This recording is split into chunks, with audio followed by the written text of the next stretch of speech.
Hello, welcome to our event within the sidelines of B20. We are going to hear from prominent speakers today as part of the B20 Dialogue webinar. We will be discussing the main outputs of the B20 Business Forum. So in the run-up to B20, this event is being organized in conjunction between TÜSİAD and B20. This year, B20 will be held in Italy, like I said previously. 7th and 8th of October are the dates. Now, let me give you some brief information about our speakers. We will be focusing on four main thematic areas. We will be tackling commerce and investments, followed by employment and education. And then we will be focusing on energy and resource efficiency, and then finally on digital transformation. And also, we will be talking about climate change and empowering women as well. So we have representatives of task forces from Italy and Turkey as well. Now, for the inauguration speech, shortly we will be handing over the word to Simone, President of TÜSİAD, and also member of B20 Advocacy Caucus, who will be followed by Emma Marchegaglia, head of B20, and then we will hear from Raji Kaya, Sherpa of G20. And then we will be hearing about main policy recommendations. Levent Çakıroğlu will be addressing us from the Trade and Investment Task Force, followed by Erol Kirespi, Employment and Education Task Force Co-Chair, followed by Simone Mori, who will be talking about energy and resource management, followed by Roberta Scrivo, Digital Transformation Co-Chair. And finally, we will be hearing from, like I indicated previously, we will be tackling climate change and empowering women, and from the, again, Advocacy Caucus, Zeynep Bodur Okyay will be joining us as our final speaker. Now, in order to deliver their inauguration remarks, I would like to give the floor to Simona Kaslowski. Honorable Raji Kaya, dear Emma, dear participants, I would like to greet you all on behalf of myself and TÜSİAD Board of Directors with my deepest regards. The B20 is the shared voice of G20 countries. It is a forum that tackles or talks about important phenomena such as growth, employment, and represents some of the most important players of the global economy. Since 2009, London Summit, TÜSİAD has been participating in G20 private sector summits, and we have been doing our best to convey the voices of our business world to G20 and B20 platforms. B20 Summit will be held in Rome on the 7th and 8th of October in a hybrid fashion. In the run-up to the summit, in order to share with the Turkish business world the outputs of the Italy B20 summit, we are organizing today's event, B20 Turkey Dialogue. Today's event was made possible thanks to our stakeholders, Confindustria, and many others, and we would like to extend them our gratitude. With Confindustria, within the European Business World Confederation and Business Europe, we have been working closely, and on a bilateral level as well. We have been working together, and also the Global Business Coalition is another multilateral platform that enables us to cooperate and engage with one another. Of course, in the light of restrictions imposed by the pandemic, our friends at Confindustria have been working really hard, and they've been working in an inclusive and transparent manner.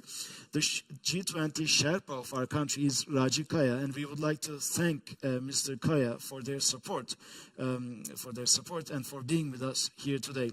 Mr. Kaya is going to enlighten us vis-à-vis the priority areas of Turkey and items on the agenda of G20.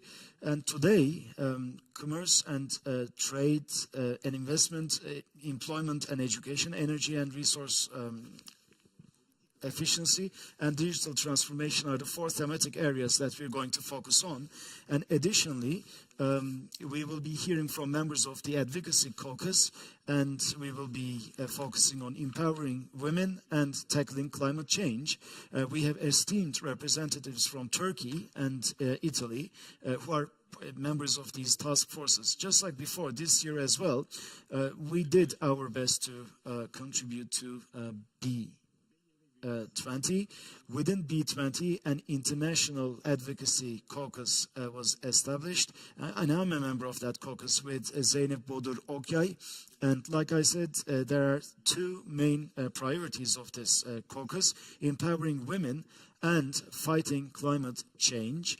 Zeynep Hanım is going to share with us what has been discussed so far. But here's one thing that I'd like to indicate. Global problems call for global action and inclusive policies. Climate change and pandemic are phenomena that exacerbate gender inequalities, environmental catastrophes, and immigration. We need to make inclusive policies in order to embrace half of the population, a vulnerable population, i.e. women, who are disproportionately impacted by these crises. We cannot overcome these troubles without focusing on this important population, and B20 is going to continue to be committed to getting this done. Not just in Turkey and Italy, but all countries, all economies have been impacted by this colossal crisis. At times of global crises, international cooperation comes to the foreground more and more. On the 7th and 8th of October, we will have the B20 summit, and at the end of October in Rome, there will be the G20 summit, and as part of the Glasgow UN climate change framework agreement, the 26th COP26 will be organized, and in November in Geneva there will be another important meeting held by WTO, and we will cherish these opportunities to make sense of what has been going on around the world, and we believe that we need to make the best use of these fora. Taking this opportunity, as Turkey announced at the United Nations General Assembly, the Paris Agreement will be ratified before Glasgow, and we are deeply pleased by this recent announcement. For a very long time now, as the business world, we have been advocating for this, and we will do our best to exert more efforts to get this done in the upcoming period, and we welcome and call for the cooperation of all our stakeholders. Dear participants, people, planet, prosperity are the three priorities of G20 Italy this year. And we attach great importance to these three concepts. We are becoming increasingly more and more codependent, and multilateralism is the panacea to solve all our problems. Next year, G20 and B20 term will be executed by the term presidency will be held by Indonesia, and we are hoping that they will exhibit the same inclusive and transparent approach. Now, hopefully today's dialogue meeting will be auspicious for us all, and now I'd like to give the floor to Emma Marcegaglia, head of B20 Italy. Now, next speech, Emma Marcegaglia. Please go ahead. Thank you very much. Could you hear me well? Okay, thank you. Thank you very much. So, dear Simone, Honorable Rajikaya, B20 representative, ladies and gentlemen. First of all, let me warmly thank our partners association, TÜSİAD, for having co-organized this B20 global dialogue. And I'm honored to participate as B20 chair. This year, B20 Italy witnesses an incredible participation from business from all over the world. So we have more than 1,000 delegates, 2,000 participants, covering all the G20 countries and business sectors, including all major multinational corporates, and representing more than 6.5 million businesses. And I want to underline this, as Simone has said, that since the very beginning of our presidency, we have witnessed an enormous interest and participation by the Turkish business in our agenda. I'm particularly happy that Levent Kagigiroglu and Erol Kirazepi served as co-chairs of the Task Force Trade and Investment and Employment and Education. I would also like to highlight the participation of President Karlowski and of Zinep Okyay in the International Advocacy Caucus, which has been very interesting, and I know that then Mr. Zinep Okyay will talk about the two main issues that we developed there, women empowerment and climate change. And so I'm really happy, and I want to thank TÜSİAD and all the Turkish business for this very important support and participation. Now let me tell you a little bit about what we have done and what is the scenario in which we move. First of all, as we all know, the world has changed drastically over the past 20 months, with all countries dealing with one of the major crises in modern times, and with its profound social and economic consequences. As we know, extreme poverty has risen for the first time in the last 2 decades.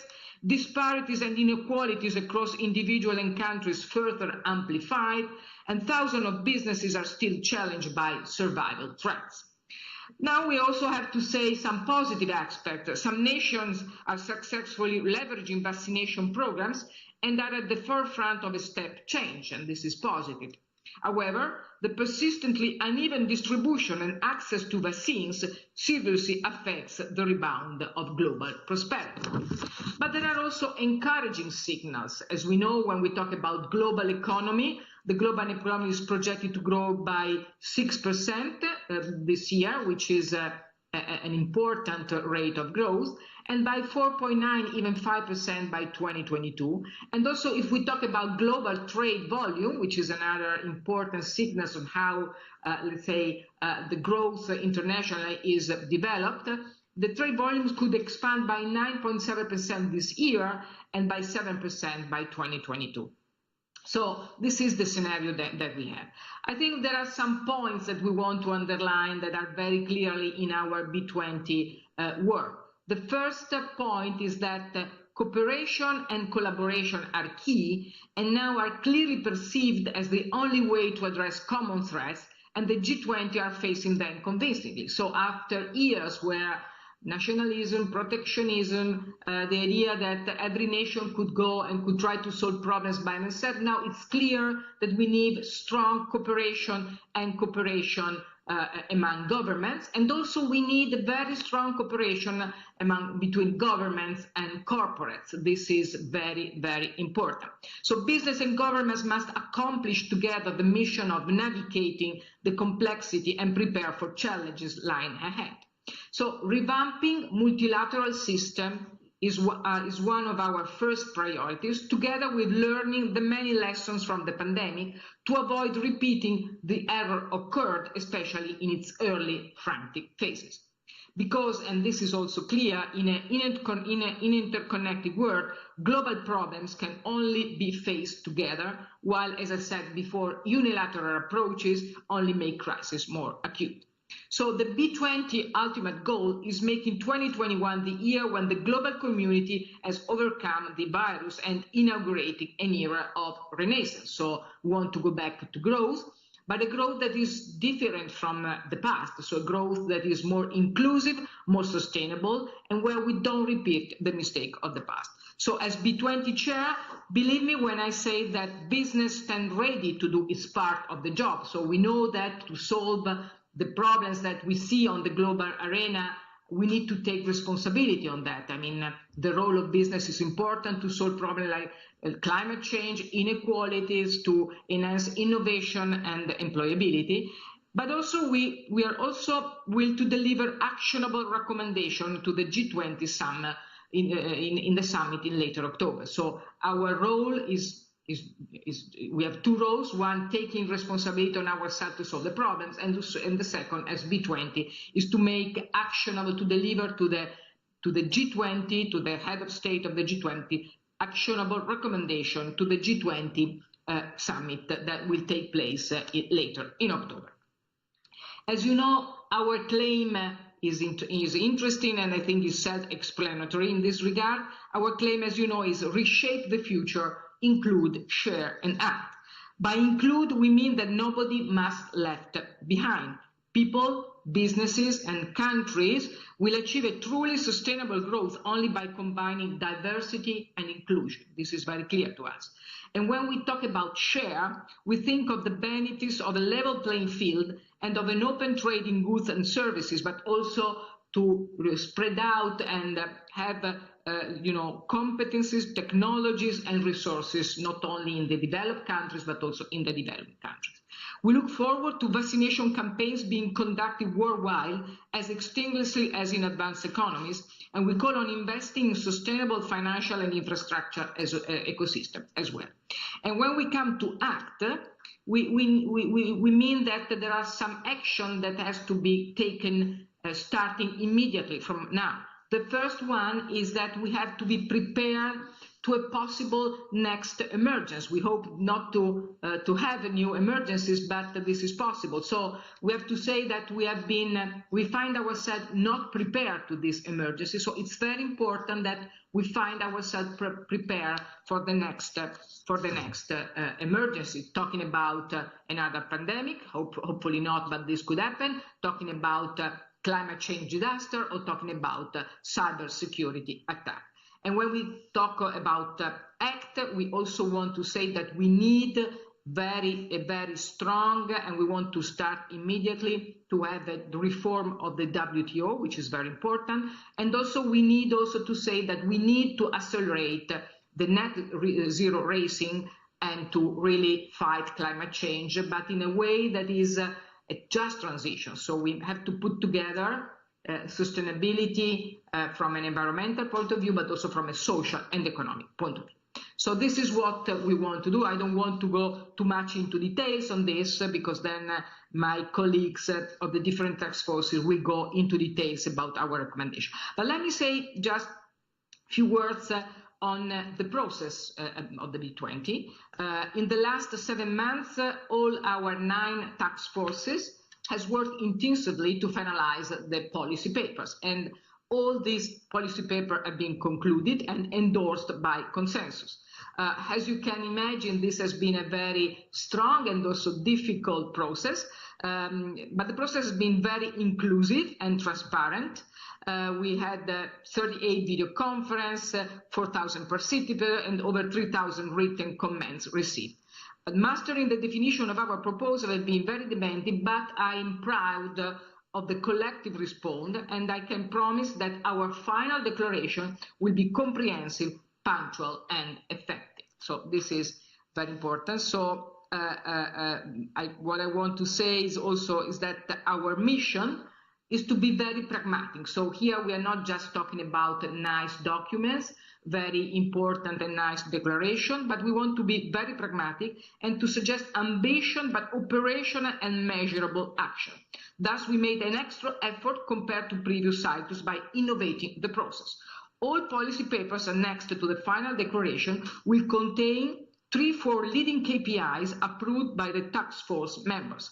Each KPI will provide measurable indicators over time, connecting to one or more UN SDGs and to the G20 Italy's 3P, which are, as we know, people, planet, and prosperity. And at the same time, their implementation will be monitored along a 3-year timeline. So many targets are set to 2024, calling for the next 3 G20 and B20 presidencies to commit on their achievement. Because the mission of the B20 is to support inclusively the G20, and we need our vision to be projected over time. So we are not talking about just 1 year target, but at least 3 years target. I really hope that the forthcoming presidencies of Indonesia, India, and Brazil will take up the challenge and continue our work. Now, let me just say that not only we work a lot to have very pragmatic and strong and meaningful recommendation, but also we work a lot on the advocacy, because of course it's very important to have clear policy recommendation, but it's also very important to convey this policy recommendation to the head of state. So what happened is that we had 12 B20 G20 dialogues with the relevant Italian ministers on the different subjects, some of their G20 homologues and other outstanding international profiles, totaling over 8,000 participants. I personally took part also to some ministerial conferences voicing the B20 priorities on employment and education, on energy and climate, on women empowerment, and Sergio Dompé, chair of the Task Force Health, Life and Science, attended the ministerial meeting on health. I also brought our vision of the G20 Forum on digitalization, and as Simone said, also at the WTO, where we will be back as B20 again next week for its public forum, and most important, at the WTO Ministerial Conference in December. Over the past weeks, we have also concentrated our advocacy action through over 10 dedicated dialogues co-organized with the main G20 business federation, as the one we are doing today. So this is all a process to convey and to pave the ground in view of our final B20 summit that will take place on the 7th and 8th of October, when I will hand over our final declaration to our Italian Prime Minister, Mario Draghi. So let me conclude by thanking once again our Turkish friends for this important occasion to share with your members some of the most significant B20 issues. And so, dear Simone, dear Ms. Kaya, dear colleagues and friends, I think we are really at a critical moment for the multilateral economic order. The system needs to be reformed, and we have to work together, governments and business, to enact meaningful and long-sighted change. Business can make the difference and is really fully committed to do that. So thank you very much for your attention, and I wish to all of you a fruitful working discussion. Thank you very much.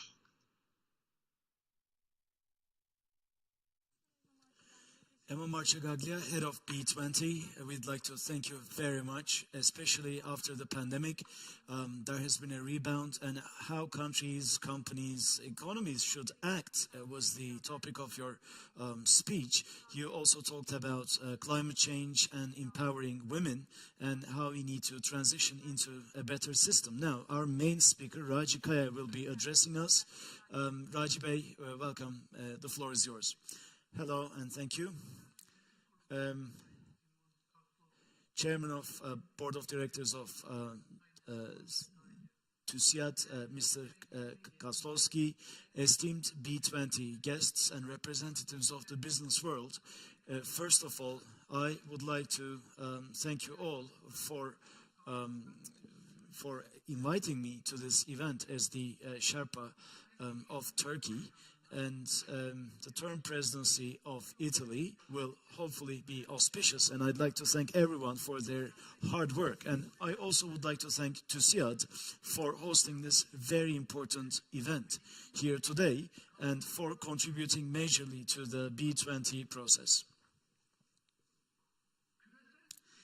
Now, global economic stability needs to be given a boost, and as a main platform, G20 has been acting seamlessly, and G20 represents 80% of the world economy, 75% of the global trade, and as such, it is a very important platform indeed.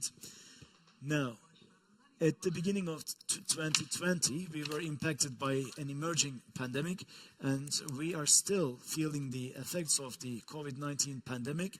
And with this pandemic, international cooperation has revealed itself to be much more important than we ever thought before, and G20 has been quite instrumental in terms of tackling problems instigated by the pandemic. Especially vulnerable populations and underdeveloped countries have been affected by this pandemic, and in order to alleviate these negative consequences, the IMF and World Bank have introduced certain financial initiatives such as debt relief, And these important steps are, of course, very important, but international taxation is yet another critically important topic, and we need to realize that reaching a consensus on this topic was a huge achievement. In 2021, under Italy's term presidency, we are here. A G20 Leaders Summit will be held in less than a month, and we have been coming to the end of this period.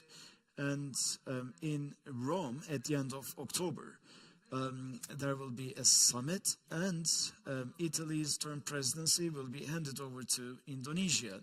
And as you very well know, the term presidency of G20 has three priorities this time around: humans, planet, and welfare. And as we still tackle the consequences and implications of COVID-19, we have every reason to boost international cooperation, and we would do well to focus on all these thematic areas to do that. As Turkey, within this scope, we are committed to contributing to the work of G20, especially equality and equitability when it comes to vaccination, immunization efforts all across the globe are very important. And in the post-pandemic world, we need to be sustainable, and our rebounding of our economies should be sustainable. We need to empower women, and we need to reach out to vulnerable populations, chief amongst them immigrants, and we need to make sure that no one is left behind. World Trade Organization is at the heart of this multilateral, liberal, open and rules-based trade system. And this system calls for further cooperation so that we can strengthen it even further. In the fight against climate change, we need to assume responsibilities in a differentiated manner, and we need to establish an equitable, fair framework. And least developed countries' interests should be taken into account when it comes to digitalization. These are some of the important things that we would like to underscore. Esteemed participants, when it comes to Turkey's policies, and we attach great importance to G20, and as we fulfill our responsibilities, it is imperative that representatives of the private sector also chime in, and we also attach great importance to participation of representatives of the civil society, and we believe that B20 is a great platform to harness this cooperation and these relations. As G20, our objective is to make sure that global economy is much more inclusive and much more robust, and growth is achieved much more efficiently, and living conditions of all individuals on our planet are improved. And in the aftermath of COVID-19, there are many steps that we need to take, and the private sector will undoubtedly play a huge role in this period. Now, we need to make sure that we create the best atmosphere so that businesses can thrive. And what is incumbent on businesses is to make sure that they make the best use of this opportunity, and that you maintain your activities. We are always pro growth, growth based on the private sector.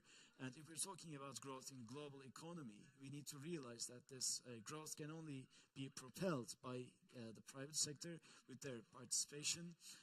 Now, when it comes to sustainable development goals and when it comes to tackling climate change, if we want to succeed, we need to also make sure that we join our forces with the private sector. Policymakers, the decisions that they make and policies that are being executed must be bolstered by the private sector. Unless this is the case, sustainable growth will not be possible and will not be achieved. And this shows us why we attach such importance to G20. as G20, the decisions that we make and the steps that we take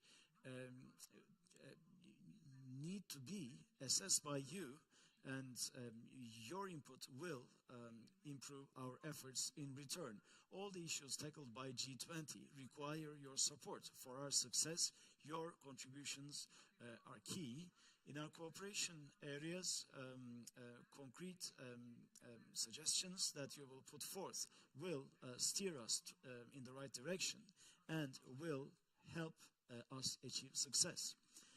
Now, there are so many areas where we want to and where we should work together, and B20 represents wonderfully the business world, and we have every confidence in you.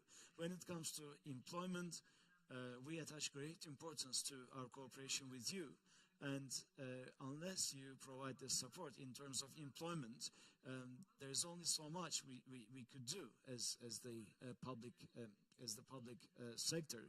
Inclusion of young people and women into the workforce, and making sure that women climb up the managerial ladder are also important priority areas, and we remain open to your suggestions when it comes to this important topic, and also when it comes to commerce as well.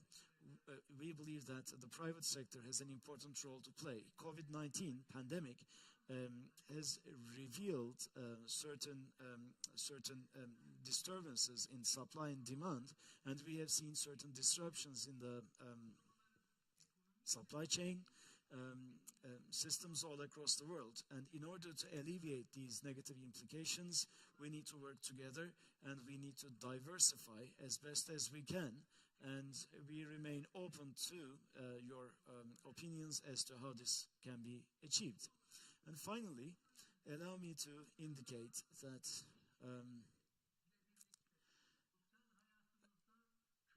digital transformation is changing our lives and changing the business world as well. We need to make the best use of these exciting developments.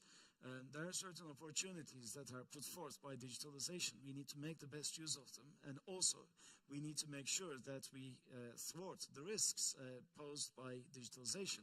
We need to act in harmony with the private sector to tackle these threats.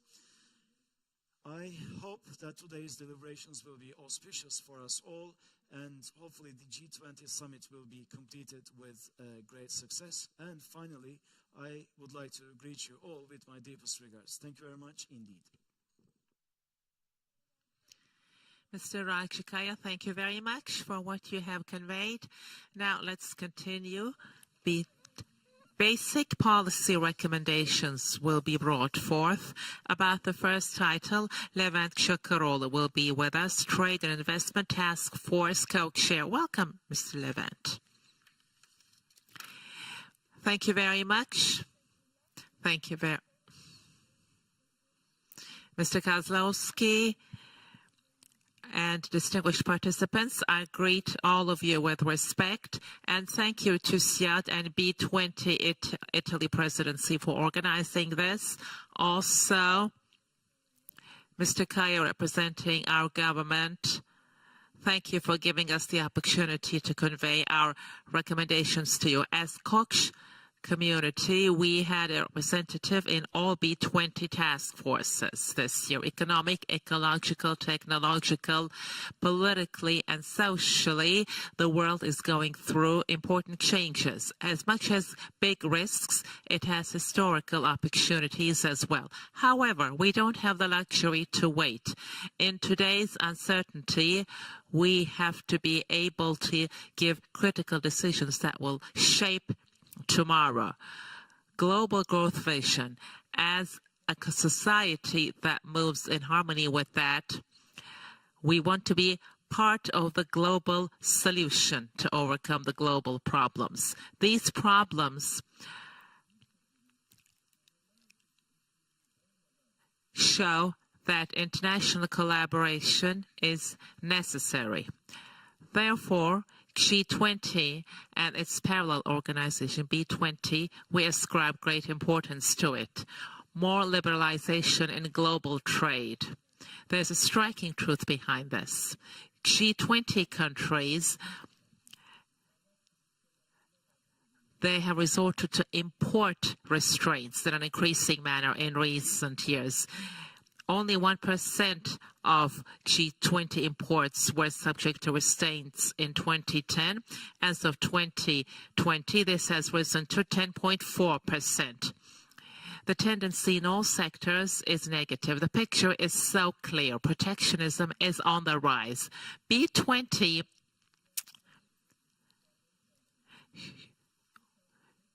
should be reviewing all of this, and B20 wants there to be no more restraints in this regard. The World Trade Organization should be reformed in a comprehensive manner. That's another priority. Especially the mechanism of solving disputes should be more conducive to get results. This will further reinforce the organization. Also, there should be a permanent advocacy caucus whereby the WTO should be able to review the trade policies of the world. There's a variety of titles, and negotiations have been ongoing under these, but no results have been obtained. The titles that we have been stuck with, new economies, e-commerce, these are more complicated and more voluminous chapters that are being added. Of course, ideal is not to remain unnegotiable. The second theme has to do with foreign trade operations. Global value chains should be more resilient for all sorts of shocks. That's our aim. Pandemic has shown that the legal and physical infrastructure is insufficient. Especially for necessary items, we should be putting in green lines in customs. And in customs tables, we need to introduce a reconstruction. Same rule goes for place of origin rules. As trade increases, customs should also be reformed. Responsibilities should be reciprocally defined. This will cause an important operational efficiency in global trade. That's another demand of ours. Within the framework of G20 priorities, EU harmonized customs legislation draft. This was started in 2019. We think this is necessary for our trade with EU. Between EU and Turkey, there should be a reciprocal definition of mutual responsibilities. It's going well. The Ministry of Trade and the EU Commission have attested to this. Of course, this process, this positive process, should be introduced to the work that we do with other business partners. Under this title, the real important priority for me is to make the international harmonization framework as easy as possible, not just about the technical standards of goods. I would like to elaborate on this. In fact, this for green and sustainable growth and trade relations. These have to do with our third priority. The global play field of business world is being reshaped. Digital and green transformation. On the one hand, services, from industry to services, from private sector to public administration, digitization is standard now. On the other hand, in order to make this world more inhabitable, NGO, states, and business world, among those, we're witnessing a historical understanding. Digital and green transformation is irreversible, and they have to do with one another very closely. All B20 task forces are orienting their policies towards these two transformations because it concerns each and every circle of life. Competencies to answer these dynamics, we need to assume these rapidly and develop suitable business models. There's global competition among companies to do this. The leaders of this contest will be the winners of tomorrow. Followers may survive, maybe, but for those who resist, I think there is no future. Green and digital transformation is not ignoring any country as sustainable and fair, just globalization. This is what will come about. And in trade and investment rules, there should be better coordination on a global scale. To this end, as B20, Financial Sustainability Caucus, we should be establishing a technology caucus, something similar to this, so that goods can come and go freely among borders, and data also has the potential to create global value. So there should be methods to make it possible to share data. For international data transfer, we should be removing unnecessary barriers, and the G20 arrangement framework is necessary for this. Koch community has briefly included ESG, sustainability-focused, environmental, social, and corporate management reports. A standardization priority has been included in the policies. Carbon at the border. If we take note of these precautions, focusing on ESG, these global norms should be established so that unjust trade practices may be prevented in the future. Such a standardization will encourage green transformation-focused investments.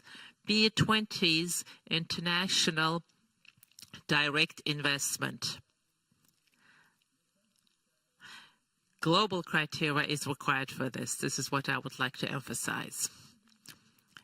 The last priority of the task force is the operational and financial challenges of SMEs. They should be lightened. Therefore, digital competencies and infrastructures should be invested in. Digital trade channels should be encouraged. Trade financing deficit is $3.5 trillion globally. However, SMEs can feel this difficulty even more. Transactional costs introduce a burden, and G20 should be addressing this. Also, ESG-focused financing, procedural standardization is needed. This we have already underlined. Our task force of course, has addressed a much wider framework than this. Of course, we can't expect every recommendation to be embraced rapidly. However, G20 governments should be addressing our recommendations.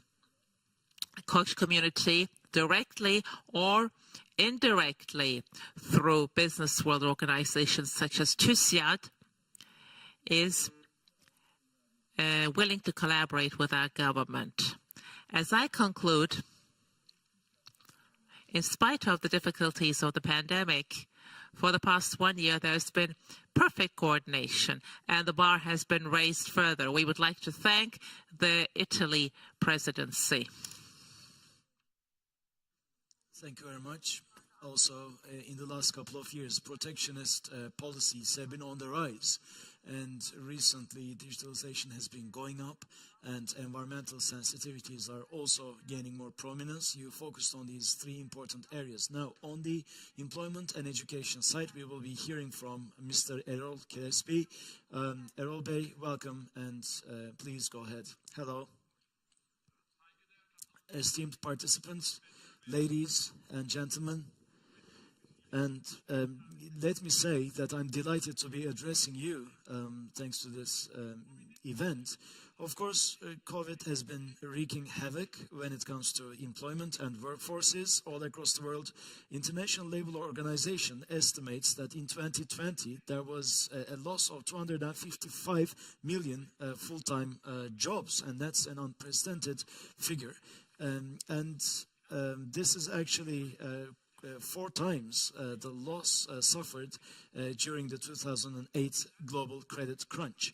Now, where we are today, we are delighted to be going back to work, and it is a matter of emergency that people go back to work because, you know, people have expectations, and employment is the most important tool that enables people to do that.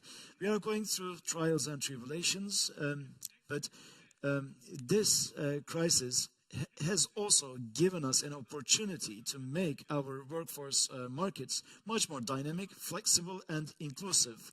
Now, G20, B20, the representative of the private sector within G20 underscores the importance of modernizing education systems. Education systems need to meet the demands of workforce markets, and they've been working for a long time to meet these demands. In order to fulfill these expectations, curricula must be renewed and revamped, and we need to make sure that we endow students with skills and capabilities that are required of them in today's world. And we also need to strengthen the ties between the world of education and the world of employment. Of course, workforce markets are changing all across the world, and we cannot expect world governments to close the gap on their own. The only way to do that is to make sure that as the private sector, we contribute to this process, and we strike the right balance between supply and demand. In 145 countries, more than 15 million companies are represented by the International Employers Organization, and I was fortunate enough to be the chair of that organization for 4 years. And during my tenure, I executed many a project to achieve this end, and I am delighted to be an honorary chair of IOE, and I'm the co-chair of the B20 Employment and Education Task Force, and we have tackled these issues in great detail. And today, 3 recommendations put forth by B20 are incredibly important, and I'd like to share these with you right now. B20 believes not just in suggestions and putting forth recommendations, but taking also action to establish performance indicators to assess progress. B20, first of all,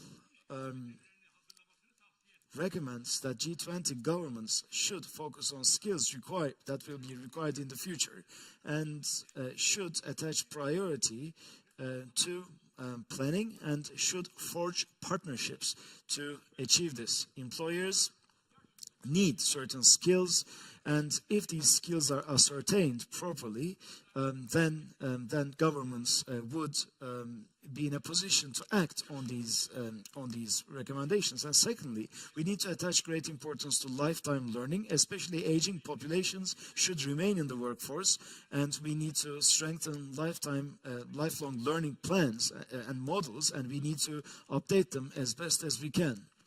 And thirdly, we need to make sure that lifelong learning opportunities in the digital realm are brought to the citizens all across the world. Digital education opportunities should be coupled with face-to-face learning in a hybrid fashion. Especially COVID-19 has meant that many educational systems around the world found it difficult to provide remote education. Therefore, it is time that we focus on these systems and improve them. The second recommendation is to boost, in order to boost productivity and growth, workforce market policies and regulatory frameworks should be reviewed. Within this framework, SMEs should be targeted, and regulatory frameworks should be provided to them. Educational opportunities and certain financing resources should be afforded to them, and entrepreneurship should be taught to them. Let us not forget that if companies suffer red tape, and encumbered by bureaucratic hurdles, then they will have a limited opportunity of creating new jobs. We need to facilitate incorporation of companies so that they can create more jobs and so that they can grow even further. Also, B20 should focus on legislation and business-related legislation. 8 years ago, under Russia's term presidency, there was a ministerial summit, and different ways of working were discussed. And unfortunately, since then, we have not made any tangible progress. As part of this recommendation, active workforce markets policies should be bolstered, their efficiency and efficacy and effectiveness should be increased. B20, in order to measure progress, believes that public investments into this should be used as an indicator. And finally, I would like to touch upon the third proposal of B20 on this. B20 believes that employment of the youth should be given prominence and priority, and young people's employment should be supported. Vocational training and hands-on training are two areas that we have got to focus on. In order to meet this need, IOE has been taking concrete steps, bringing together companies, ILO, as well as OECD, in a global effort. A network has been set up. In the international arena, we have established the right platform to build upon. And also a indicator of progress should be adopted. And we need to look at youngsters that are neither in education nor in employment. And also, we need to look at risk populations, vulnerable populations, and in 2025, we need to slash this all the way down to 15%. And this was actually an objective set up and adopted during Turkey's term presidency in 2015. And also, we need to focus on empowering women, creating opportunities for women, and increasing their inclusion into the workforce. When we look at inequality on a global scale, we believe that gender inequality has a very important role to play in many geographies around the world. In 2019, young women, neither in education nor in employment, was 31%. In young men, this was merely 14%. Additionally, according to a World Bank survey, in 90 countries, there are legal restrictions when it comes to professions that women can take up. We're talking about 2.75 billion women due to their gender. They are bereft of the same opportunities as men. But there are also cultural restrictions that are prevalent across the world. These legal and cultural barriers and hurdles should definitely be tackled and done away with. In order to measure progress in this area, again, we need to adopt an indicator which should be women's inclusion in the workforce. And also, in order to reduce informality, we need to take steps. When it comes to occupational health and safety, we see a lot of problems in informal economy. Unless we take decisive action vis-a-vis informal economy, we will not be able to fulfill SDGs, and we will not be able to make a progress when it comes to our human rights agenda. Dear participants, let us not forget that the road to hell is paved with good intentions. The crux of the matter is how we are going to execute the recommendations that I have just shared with you. IOE has been monitoring implementation of G20 decisions, and IOE's assessment for this year is that we need to work more to achieve these improvements in a concerted fashion. G20 should be a propeller for reform and for change across the world. And as the representative of the business world, B20 will continue to support G20 and G20 members in the near future. Thank you very much. Thank you very much, Erol Kirisepi, for your recommendations and evaluations, especially with the pandemic. Gender inequality has increased, but educational system has not been able to keep up with the business world. That's the main theme. So we have underlined that once again. Thank you, Erol Kirisepi. Next speaker, Simone Mori, Deputy Chair of Energy and Resource Efficiency Task Force. Welcome. Please go ahead. Many thanks. Thank you very much for your invitation. It's a great honor for me to represent and to present to you, to share with you the priorities and the actions visited by the task force who worked on energy and resource efficiency. The topic of putting together the economic growth, the societal development, and the proper use of natural resources and energy is a very important topic for all the B20 countries, but also for countries which are outside B20. So it's it's going to have a very strong impact also on the recovery and on the future strategic political priorities. We identified 3 strategic priorities, which have then been articulated in several specific goals and policy actions. So priority number 1 concerns clean energy transition.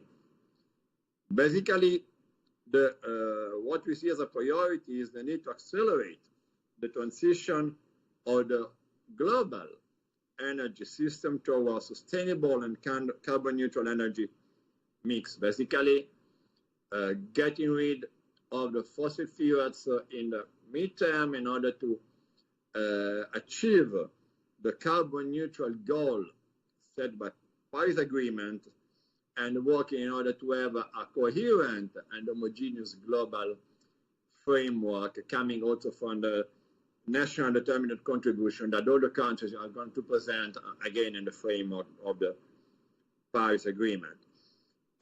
In this area, we identify 3 major policy actions. The first one is a decarbonization of energy mix. So a fast and a deep shift from the present energy platform toward a platform based on clean and zero carbon, decarbonized energy mix. Of course, giving the priorities to the most mature technologies, there are a lot of effort has to be put, especially, for example, in the development of renewable sources in the energy production. Second policy action in this area concerns efficiency, energy efficiency. So a priority for all the economies at a different level of development have to be able to produce more GDP per unit of energy utilized, per unit of the more general, more with a broader sense, the per unit of natural resources utilized in order to produce this unit of GDP. So efficiency is very important. Many technologies are already there. There is a problem of reduction of financial, technical, and administrative barriers that today prevent the possibility to push forward investments in energy efficiency. This is a priority. Energy efficiency is one of the most relevant energy sources for all the countries in the planet. In order to progress in this direction, in order to improve the quality and the resilience of our energy sector, we need to develop and build infrastructures, the connection, grid networks, which have to be state-of-the-art, but have to be able to manage this new paradigm of the energy production and consumption. And then the digital application in this infrastructure will play a paramount role in order to guarantee that the system may work in a coherent way.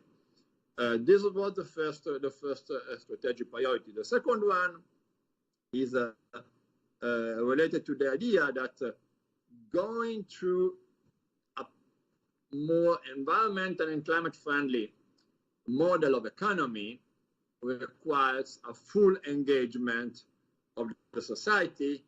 We must be inclusive and we must be sustainable all around the society. The idea that the transition has to be fast, has to be effective, but has to be just, considering the difference in starting point among different regions of the world and different countries, considering the fact that the energy transition will have different impacts in the different areas and the different segments of the society. No one has to be left behind. So it's very important to guarantee the inclusiveness and fairness of this energy transition, and also to guarantee the resiliency and safety of the new world that we believe has to be created through this transition. We identified in this area the 5 policy actions. First one, leveraging on sustainable finance. There is a lot of money around the world. There is a lot of money ready to be employed in the green transition. It is very important to create the global frame in order to help to facilitate the fact that this finance will be addressed to the project